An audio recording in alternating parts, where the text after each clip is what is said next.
조준석 박사님 모셨습니다. 안녕하세요. 네, 안녕하세요. 반갑습니다. 네, 반갑습니다. 박사님 간단하게 소개 좀 부탁드립니다. 저는 1990년에 신한은행 입사를 해가지고요. 30년 신한은행에 재직하고 최근에 정년퇴직 후에 이제 제이에드 투자자문이라는 회사를 만들어서 거기 대표를 맡고 있습니다. 온 오프라인 교육 사업을 하는 그런 회사고요. 네. 제가 또 신한은행 다니면서 네. 20여 년 동안 동국대학교 경영교수를 동시에 같이 했었습니다. 네. 그렇다면 약간 좀 은행 고객들 중에서 특히나 약간 좀 VIP 자산 규모가 크신 그런 분들을 많이 또 만나보시고 상담도 해주시고 그렇죠. 컨설팅도 해주시고 네, 그런 분들 대상으로 하는 국내 유일하게 부동산 프라이빗 뱅커 1호입니다. 그렇죠. 네, 그러니까 우리나라에 부동산 전문가가 없었을 때 프라이빗 뱅커로 2002년도부터 이제 활동을 했었죠. 제가 활동을 하니까 타은행에서도 국민이나 우리은행이나 이런데 하나은행 이런 데서도 이제 부동산 쪽에 강화해서 전문가가 생기고 일자리 제가 많이 만들어 놨었죠. 스타트를 잘 그렇죠. 네, 네. 약간 프론티어 개념으로 네, 시장을 네. 개척을 하셨다 그렇게 볼 수 있겠네요. 네. 그럼 궁금한 게 이제 처음으로 이제 우리나라에 어떻게 본다면은 그 VIP를 대상으로 하는 프라이빗 뱅커 1호신데 정말 수많은 그런 부자분들을 만나보셨잖아요. 네. 거의 뭐 수백 명, 수천 명 이상 만나셨을 것 같은데 보통 그런 분들의 한 자산 규모 어느 정도나? 우리가 상상할 수 없을 정도로 많습니다. 많은데 네. 보통 이제 2000년도 당시의 부자의 기준은 현금으로 10억이었어요. 금융자산.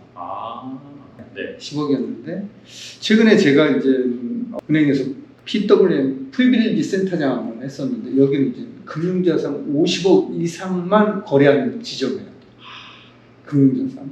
요즘에 이제 부자는 네. 금융자산 한 50억 정도 돼야지만 최소 50억 정도. 최소 부자 금융자산 부동산 말고 그렇죠.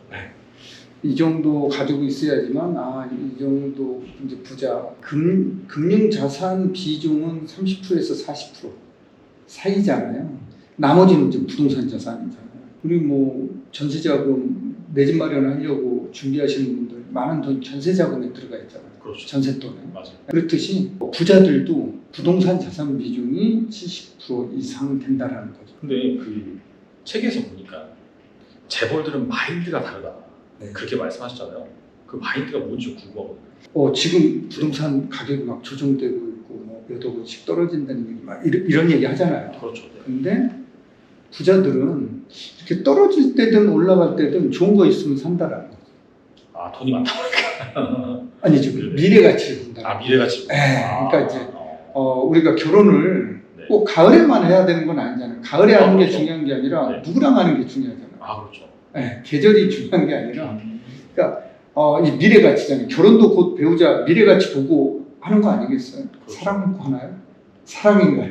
뭐 일단은 뭐 사랑이 미래 가치 안에 사랑도 가치를 봐야죠 사실. 그렇죠.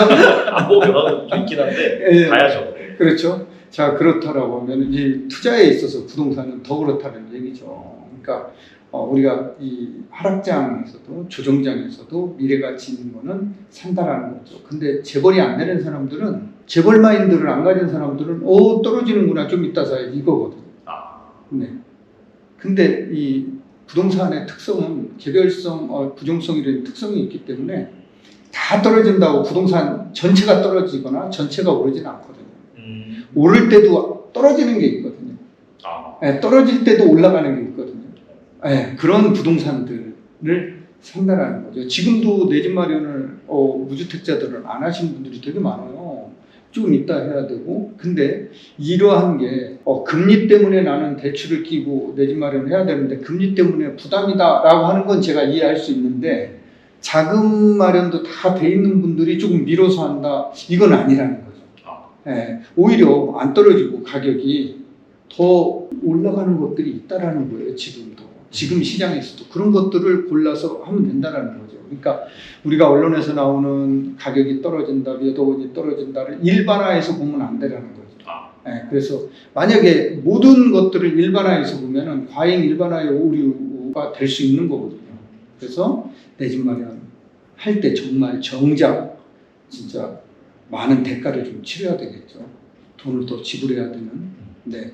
그래서 그런 우를 범하지 않으려면은 매수자 우위 시장인 지금 진짜 내 집 마련 해야 될 사람들은 잘 시장을 잘 주밀하게 살펴보면서 미래 가치 있는 거를 골라서 내 집 마련하는 게 유리할 것 같아요. 그러니까 좀 길게 보는 거네요. 그런 상위 한 0.1% 정도의 부자들은 뭐 당장 그런 시세가 떨어지고 부동산 시장이 얼어붙고 그런 거 상관없이 오히려 이제 이럴 때 좀 괜찮은 지역 같은 경우에 싸게 살 수도 있고 그 다음에 전체 시장이 다 떨어진다 하더라도 또 괜찮은 데 오를 수가 있으니까 그런 거와 상관없이 약간 좀 미래 가치를 보고 투자를 한다. 그렇죠. 그렇게 생각되겠네요. 네네.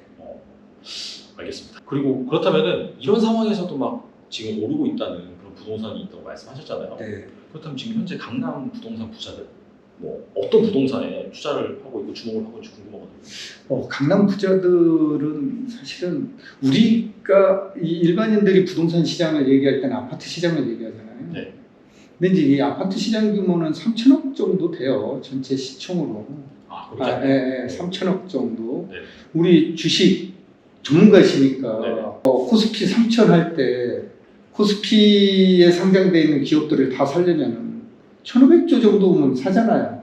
그렇죠. 네, 그 정도면 사잖아요. 네. 그러니까 그거에 따블이 지금 아파트 시장이고요. 근데 우리가 3천조, 네, 3천조. 3천조. 네. 네. 네. 자, 그런데 우리가 아파트 시장만 있는 게 아니라 꼬마 빌딩 시장, 또 그렇죠. 토지 시장, 네, 이런 게 토지 시장은 2020년 기준으로요. 국토부 연차 보고서에 따르면은 5,900조 원 정도 시장이에요. 그러니까 공시지가로. 공시지가로. 근데 그게 거래되는 시가로 하면 곱하기 2만 하더라도 1년이 넘는 시장이에요. 꼬마 빌딩 시장. 이게 한 3,500조 시장 정도 되고요. 그러니까 아파트 시장이 떨어진다라고 해서 꼬마 빌딩이나 토지 시장이 떨어지는 건 아니라는 거예요. 그래서 부자들은 아파트 시장에는 거의 관심이 없어요. 진짜요? 네, 이런 꼬마 빌딩 시장, 토지 시장 이런 거에 관심이 있죠. 그러면 그게 차이점이에요. 뉴스에서 막 강남에 어디 막 되게 좋은데 막 4, 50억에 샀다. 네, 그런 네. 거는 사실 어떻게 본다면은 그냥 뭐 상징적인 내지는 뭐 기사거리 그런 그래서 기사로 나오는 거죠. 네, 신문 기사로. 네. 모든 부자가 막 그런 것들을 막 사고 싶어 그런 건 아니다. 부자들은 아파트 사는 집 위에는 관심 없어요. 왜 관심 없죠? 다른 거에 꼬마 빌딩에 더 관심이 많으니까. 오히려 토지에 더 관심이 많으니까. 그러니까 기대 수익이 더 높다고 높죠. 훨씬 높죠. 네. 그러니까 땅을 사서 거기에다가 제대로 개발을 하면은 아파트 뭐 샀다 팔았다 하는 거하고는 차원이 다른 자본 수익을 얻을 수 있으니까. 토지 매입해서. 그렇죠. 예.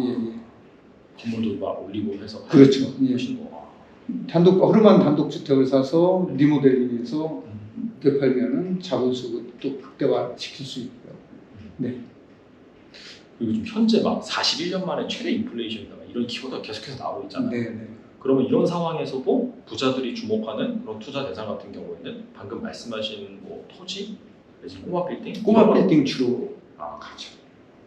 그렇다면은 꼬마 빌딩 같은 경우에는 역시나 뭐 입지가 중요할 것 같긴 한데 네. 혹시 뭐 최근에 주목하고 있는 지역이라든지 그런 데가 있을까요? 우리가 이제 코로나19 팬데믹 이런 시대를 거쳐 가고 있잖아요. 네. 가고 있는데 코로나 이런 시대가 도래되니까 오프라인 상권이 다 죽잖아요. 그렇죠. 네. 그런데도 불구하고 오프라인 상권이 안 죽는데 이제 그걸 여실히 드러난 거죠. 예전에는 대학가 상권이 되게 좋았다고 했는데 코로나로 인해서 대학가 상권은 다 흔들려 버렸잖아요. 그러니까 이러한 시기에도 어떤 시기가 오든 소비 인구가 계속 들어오는 상권, 이런 상권에 주목하고 있는 거죠. 대략적으로 뭐 큰 범위 내에서 좀 지역만 말씀해 주면 어떻게 됐을까요? 뭐 예를 들어 대치동 같은. 대치동 약간 학교가 그런 데 아닐까요? 그러니까 학원은 뭐 아이들 공부해야 되니까요. 그다음에 이 온라인으로도 네. 방송을 하려면 임대료 계속 내야 되잖아요. 그렇죠. 그러네요. 그런 상권은 죽지 않는다라는 거죠. 근데 다른 데 오프라인은 다 철수하잖아요. 장사도 안 되고 뭐 카페를 접고 식당을 접고 폐업하고 이런 것들이 비일비재했었잖아요. 그렇죠. 근데 그런 상권은 흔들리지 않는다라는 거죠. 그리고 연예인 부동산 부자들도 많잖아요. 직접 많죠. 좀 상담한 사례가 있는지 궁금하거든요. 많이 있는데 제가 이제 저한테 연예인들이 오는 이유는 제가 자문해드리고 컨설팅 해줘서 산 부동산에 대해서 언론에 안 나가거든요. 네. 아, 네, 그래서 그런 사례들은 되게 많습니다. 네, 많은데 이분들이 프라이빗하게 제가 이제 컨설팅 자문을 해주고 있기 때문에 이분들은 실명은 거론하지 않습니다. 궁금한 게 그렇다면은 그게 언론에 나가는 거는 네. 그러면은 그 상담했던 분이 얘기를 해서 나가는 거예요? 아니죠. 진짜 궁금하네요. 저는 이제 자문을 해드리는 거고요. 네. 자문을 통해서 이제 시장에서 이 부동산에 투자를 하면은 중개업소들이 있잖아요. 네. 거기에서 이제 얘기를 하시는 것 같아요. 거기서 하긴 그렇겠네요. 그게. 네, 내가 이런 중개했다 이렇게 얘기할 수 있잖아요. 네. 그러면 이제 홍보 효과도 있고 여러 가지 있으니까 그렇게들 아마 하시는 것 같은데 저는 이제 그런 거를 왜 은행이라는 데는 그런 거를 안 하잖아요. 아 그렇죠. 네, 네. 고객 프라이빗하게 고객을 관리해주고 자산 관리를 해주는 데기 때문에 그러니까 이제 그런 연예인분들 믿고 찾아오고 얼마 전에 뭐지? 비김태희 군가 강남역 인근 한 빌딩 한 920억 정도에 매입을 했다. 네. 그런 본 적이 있거든요. 네, 궁금한데 이렇게 거의 한 1,000억 원에 육박하는 네. 부동산 같은 경우에는 어떤 가치가 있는지 좀 궁금하거든요. 이게 이제 월세가 한 2억 이상 나오는 월 수익이 네. 2억 이상 나오는 그런 빌딩이었고요. 강남역 센터에 있습니다. 아, 센터에 있는데 땅은 작은데 뭐 거기에는 아주 센터 중간이기 때문에 미래 가치는 충분히 있는 빌딩으로 저도 봤던 빌딩인데 가수 B 씨가 매수했다라는 그런 기사를 통해서 저도 알게 됐는데 잘 사신 것 같아요. 네. 약간 좀 그런 게 있잖아요. 뭐냐면은 좀 작은 거 같은 경우에는 기대 수익이 좀 높을 거라고 생각하는 대신 좀 약간 리스크가 있지 않을까 네. 그렇게 생각할 수도 있고 방금 뭐 모르겠어요. 정확하게 빌딩 시장 그런 전체적인 사이즈라든지 뭐 규모는 잘 모르는데 1,000억대 정도면 좀 상당히 크다라고 개인적으로 생각을 네. 하거든요. 이런 거 같은 경우 약간 기대 수익이 낮거나 그러진 않아요. 레버리지를 일으켜서 사니까요. 뭐 본인 돈을 다 넣고 사는 게 아니라 네. 일부는 자기 자금, 또 일부는 대출을 끼고 사니까. 예. 그래서 이게 실물자산 투자의 매력이, 부동산 투자의 매력이 이런 레버리지 효과를 극대화시킬 수 있다라는 건데, 물론 이제 지금은 금리가 상승기라서 네. 그 효과가 조금 반감이 될 수는 있지만, 네. 그래서 이제 꼬마 빌딩을 선호하는 거죠. 그 다음에 이제 인플레이션 상당하잖아요. 네. 네, 상당한데 인플레이션 반대로 화폐 가치는 떨어진다라는 얘기잖아요. 네, 그래서 내 자산을 관리하려면은 금융자산보다는 실물자산 쪽으로 옮겨놓는 부자들은 이제 이런 작업을 하고 있는 거죠. 근데 방금 뭐 월세가 2억 정도 나온다고 말씀하셨잖아요. 네. 근데 그렇게 따지면은 사실 그 만약에 레버리지를 당겨서 레버리지를 같이 포함을 해서 사고 나서 이자 비용 내는 것도 좀 빠듯할 것 같은데 그렇다면 약간 좀 미래 가치를 보고 좀 자본 차익이라든지 건물값이 그렇죠. 많이 상승한다고 보는 거죠. 네. 그러니까 요즘 임대 수익률은요 상가 건물 임대차 보호법 때문에 1년에 5%씩뿐이 못 올려요. 아, 네. 그래서 이걸로 해서 맞추기는 되게 힘들고요. 그런 지역, 우리나라에서 핵심 상권 중에 핵심 상권이 바로 강남역 상권이거든요. 그렇죠. 네, 거기는 이제 거기 코로나 시기에도 거기는 상권이 흔들리지 않은 데거든요. 그래서 그런 지역에는 고점이 없어요. 평당 얼마다, 여기는 얼마까지 갈 거다, 그 이상은 안 올라갈 거다 이런 개념이 없는데요. 네.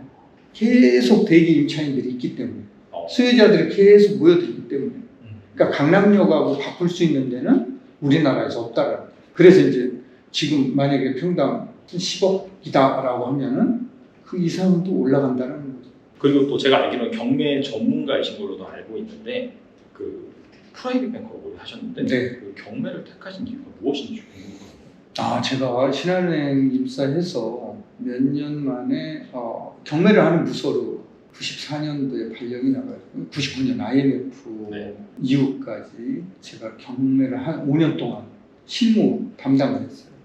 그래서 전국에 있는 부동산 한 2,000건을 경매에 붙이고 평가를 붙이면서 평가를 하고 경매 진행을 하고 그런 업무를 했었죠. 그러면서 이제 제가 부동산 정말 이게 공부를 좀 해야 되는 분야구나. 그래서 이제 그때 이제 공부를 그 업무를 담당하면서 시작을 했던 거죠. 그러면 약간 부자분들도 경매에 좀 관심 많아요? 많이 하시나요? 경매는 싸게 살 수 있으니까 그렇죠. 부자들이라고 비싸게 사는 건 아니잖아요. 싸게 살 수 있으면 경매에 관심 갖는 거죠. 근데 이제 싸게 살 수 있음에도 불구하고 벽이라는 게 있잖아요. 항상 권리 분석이라는 벽이 존재하기 맞아요. 때문에 네. 진입을 못하는 것뿐이죠. 그런데 사실은 경매라는 게 그렇게 진입 장벽이 높은 건 아니고요. 알면은 쉬워지는데 모르기 때문에 어렵게 느껴지는 거죠. 최근에 약간 좀 부동산 시장이 흔들리면서 여기저기서 아파트 가격 많이 내려간다 이런 네. 기사도 많이 나오고 그러다 보니까 오히려 이제 경매 시장에는 기회다라는 얘기가 있는데 이게 사실인가요?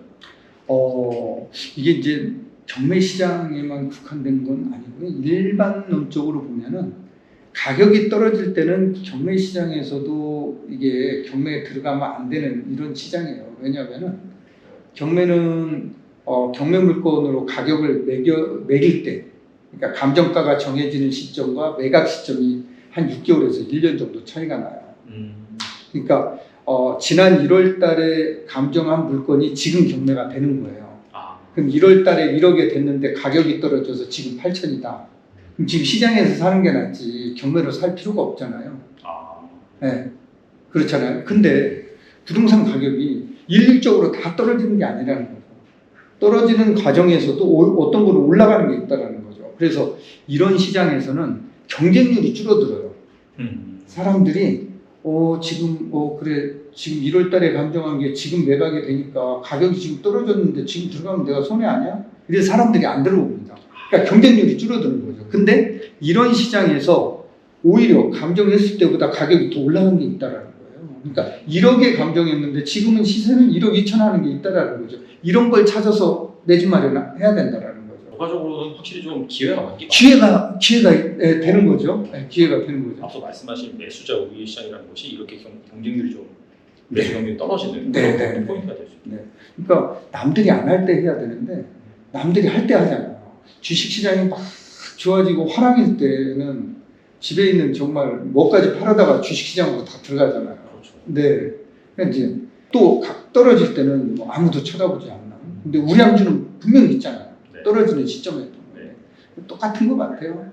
시장. 그렇다면 앞서서 이제 경매를 조금만 알면은 사실 진입 장벽이 낮고 누구나 쉽게 할 수 있는데 그럼에도 불구하고 약간 좀 경매에 대한 여러 가지 뭐 권리 분석이라든지 좀 허들이 있다 보니까 사람들이 잘 안 한다고 말씀하셨는데 그렇다면 약간 가장 좀 난이도가 있다고 생각하는 권리 분석 어떻게 하면 좀 잘 할 수 있을지 그 팁 알려주시면 좋을 것 같아요.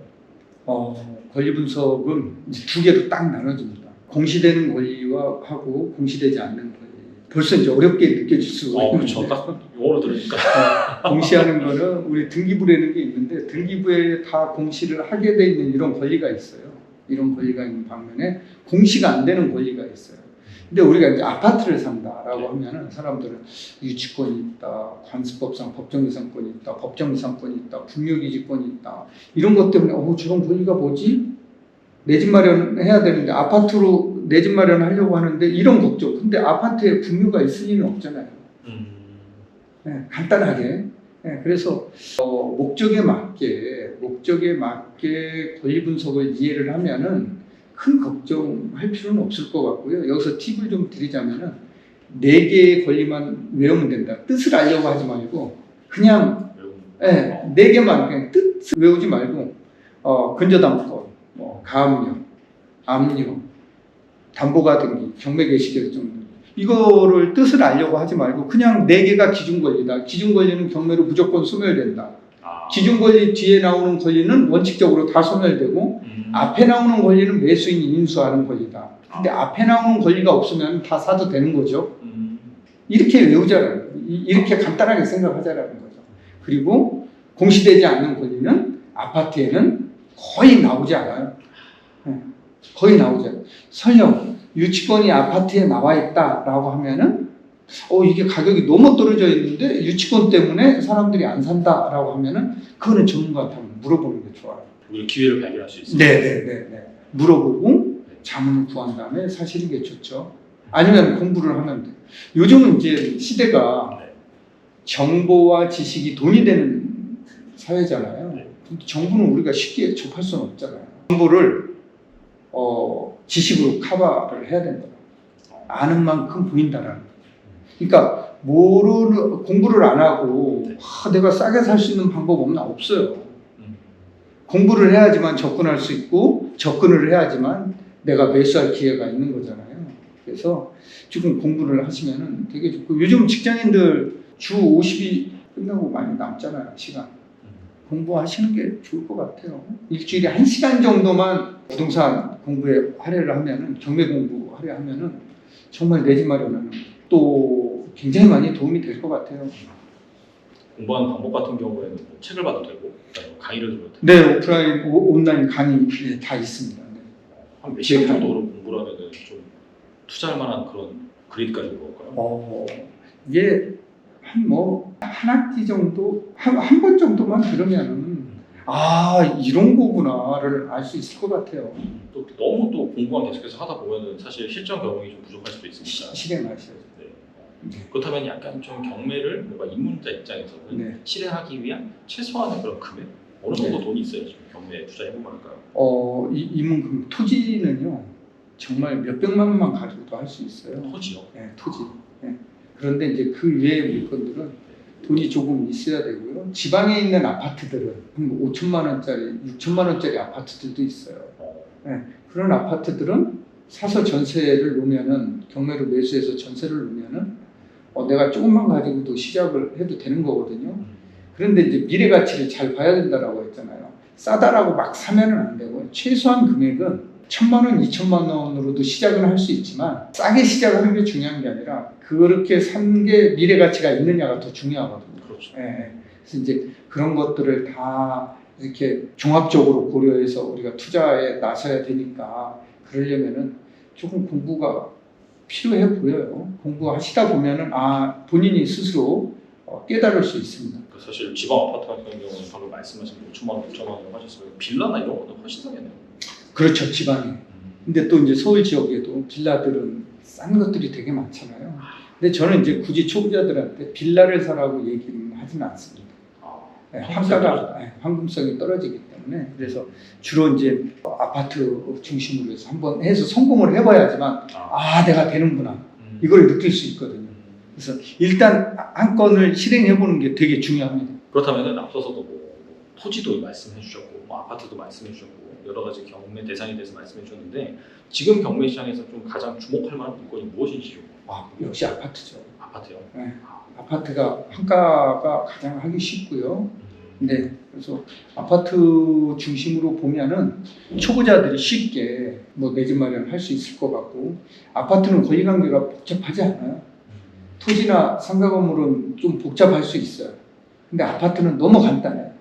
간단하기 때문에 권리 분석도 깨끗하고 간단하고 매수인이 인수하는 권리가 거의 없는 이런 아파트들 중심으로 해서 관심을 갖고 보시다가 좋은 물건 나오면 실행하시면 좋을 것 같아요. 그럼 뭐 상가나 토지 이런 거는 좀 복잡한가요? 토지는 이제 공시되지 않는 권리가 나타나요. 유치권이나 법정지상권이나 관습법상 법정지상권이나 국유기지권이나 특수지역권이나 이런 권리들이 나타나거든요. 이런 권리들이 나타나면은 지금 뜻부터 막 머리가 아프고 그렇거든요.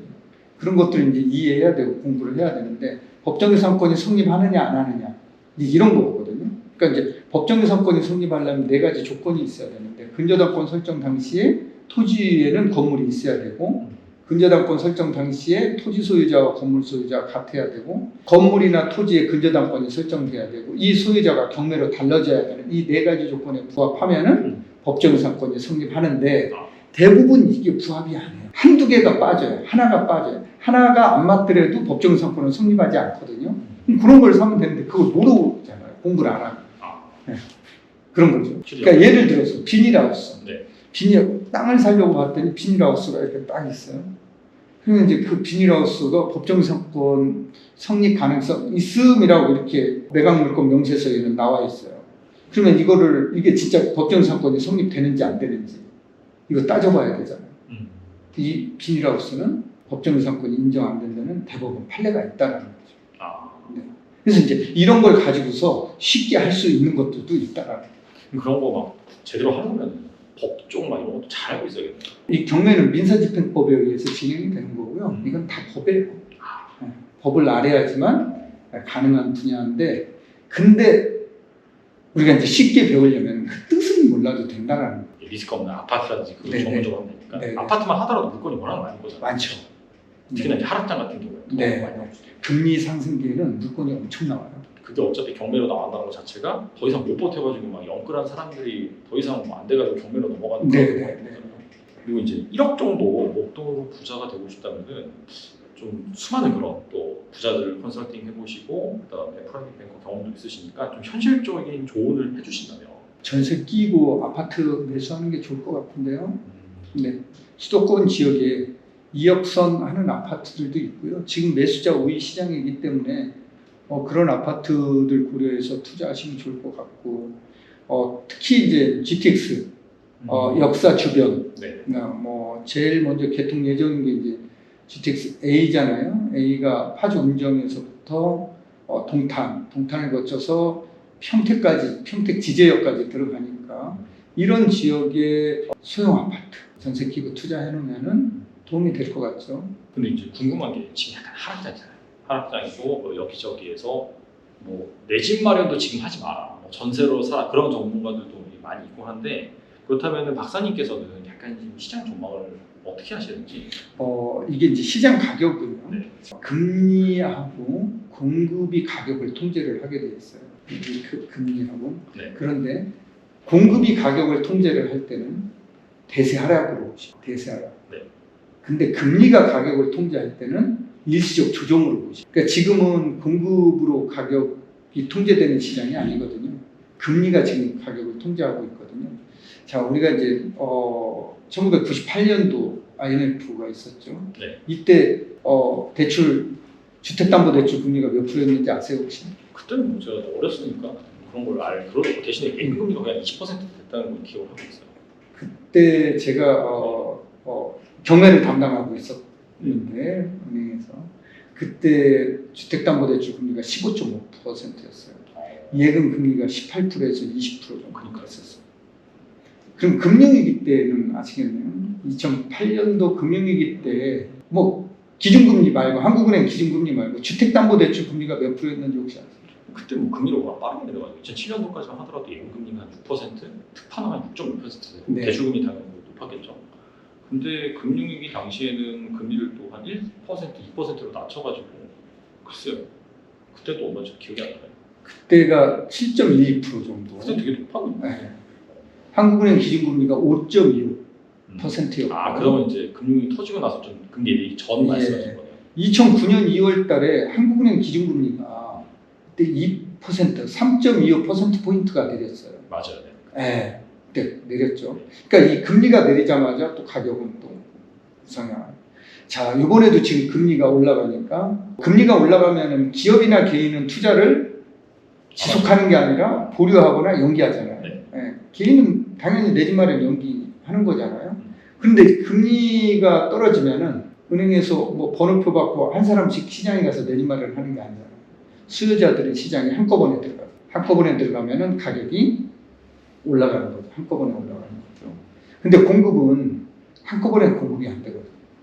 발표는 아무리 많이 하더라도 공급은 5, 6년, 6, 7년, 7, 8년, 10년 이렇게 많이 걸리거든요.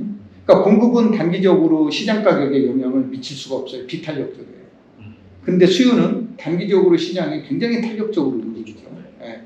그래서 지금 시장, 지난 5년 동안 부동산 가격은 엄청 올랐잖아요. 108% 정도 서울 오른 걸로 통계가 나오잖아요. 네. 그런데 그렇게 올랐던 게 금리 때문에 오른 건 아니잖아요. 그렇죠. 금리 때문에 오른 건 공급 때문에 오른 거잖아요. 공급이 부족했기 때문에 오른 거고, 그로 인해서 지난달에 정부에서는 270만 원 공급 대책을 발표한 거잖아요. 부족하니까 발표한 거죠. 네.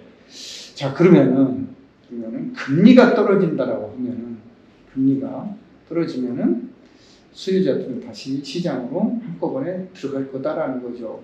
예를 들어서 뭐 대치동에 있는 음마 아파트 거래가 지금 안 되고 있는데 갑자기 금리가 떨어져서 10사람이 시장에 들어갔다라고 하면 가격은 금방 올라간다는 거죠.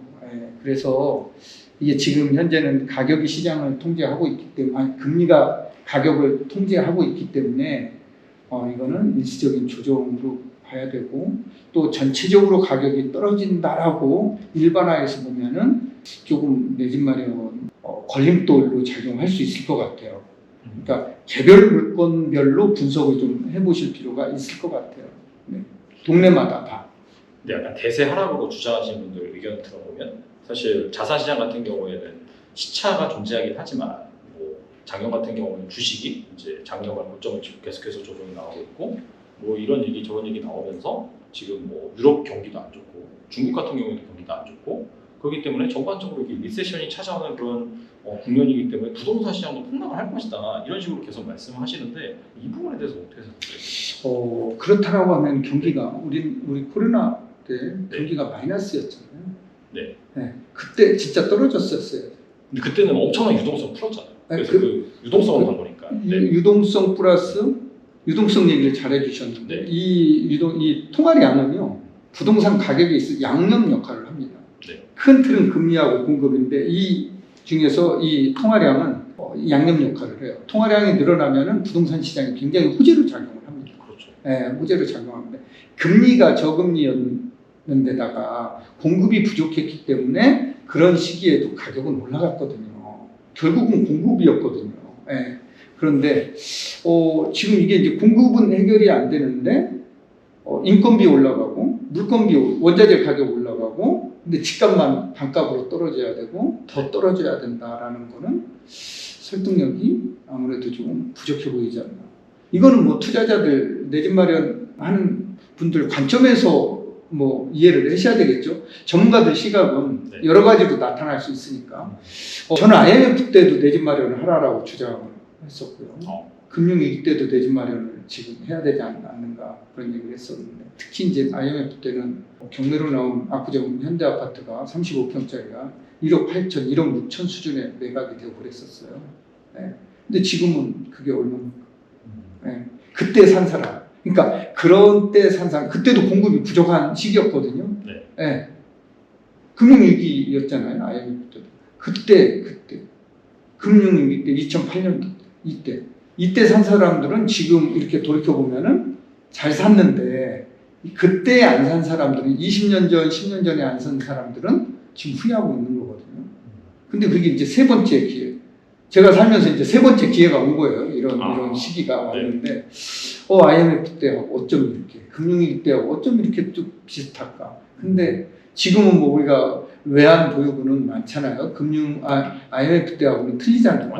완전히 틀리죠. 자, 그런데, 이런 튼튼한 시장인데 또 통화량은, 6월달도 지난 5월달 대비해서 계속, 올해 통화량은 계속 지금 증가하고 있어요. 네, 증가하고 있는데, 통화량이 왜 중요하냐면은, 이게 통화량하고요, 아파트가하고 비례합니다. 그래서 2010년도에 우리나라 M2 통화량이 1,600조였는데 지난해 3,400조였거든요. 네. 한 200% 이상 오른 거죠. 통화 느린 거죠. 자, 집값도 압구정 현대아파트하고 여의도 시범을 비교를 해봤더니 200% 이상 올랐어요. 집값도. 그러니까 이게 비례해서 나간다라는 거죠. 네. 그런 거 감안하면은 뭐 인건비도 떨어지고 원자재 가격도 좀 떨어지고 집값도 떨어지고 다른 물가도 좀 떨어지고 이게 맞는 건데 집값만 떨어질 수는 없다라는 거죠. 공급이 부족한 상황에서. 네. 근데 앞서서 이제 270만 원 공급한다 대책 발표가 네. 됐죠. 그게 이제 언젠간 공급이 될 텐데. 네. 그러면은 그런 거 감안하면은 사실 또 집값이 오르기 힘들지 않을까요? 그러니까 이제 그때 돼서 고민을 해도 될 것 같아요. 그럼 이게 이제 당분간은 공급 그게 이제 발표만 된 거지 네. 구체적인 스케줄이라든지 그런 것들은 한참 후에 이제 진행이 될 것이다 그렇게 보시면 돼요. 네. 그러면서 그 안에 또 멸실되는 주택들이 또 많아요.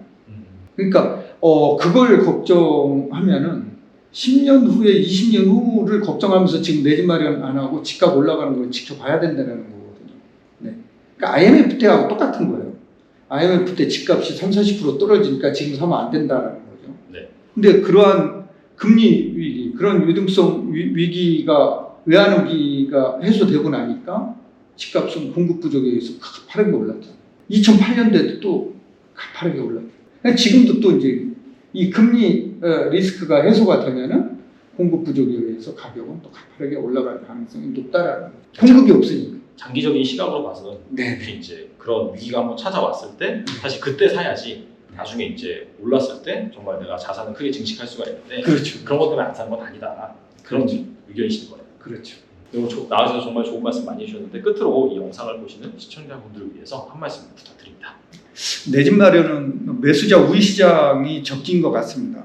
언제 사느냐가 중요한 게 아니라 어떤 걸 사느냐에 집중해서 내 집 마련 하시는 게 도움이 될 것 같아요. 오늘 여기에서 인사드리겠습니다. 네. 뭐 사실 지금 여기저기에서 막 폭락한다 하락한다 그리고 뉴스 기사 타이틀을 보면 되게 자극적이에요. 근데 사실 그런 거 잘 찾아보면은 뭐 딱 그 단지의 하나의 물건이 약간 뭐 증여인지 뭐 정확하게 파악하지 않는 그런 상황에서 그게 이제 싸게 거래가 됐다라고 해서 그런 것들을 너무 자극하는 그런 뭐 기사라든지 그런 심리가 많은데 또 박사님께서 말씀하신 것처럼 이런 상황에서도 사실 오르는 물건이 있고 또 부자들의 시각에서 봤을 때는 뭐 단순히 아파트뿐만 아니라 뭐 토지라든지 빌딩이라든지 여러 곳에서 투자기가 있기 때문에 그런 것들을 잘 보신다면 분명히 또 좋은 기회를 잡으실 수 있을 것 같고 추가적으로 궁금하시다고 하셨다면 최근에 출간하신 책 꼭 참고하시면 큰 도움이 될 거라고 생각이 됩니다. 지금까지 고준석 박사님 나오셔서 감사합니다. 네, 감사합니다.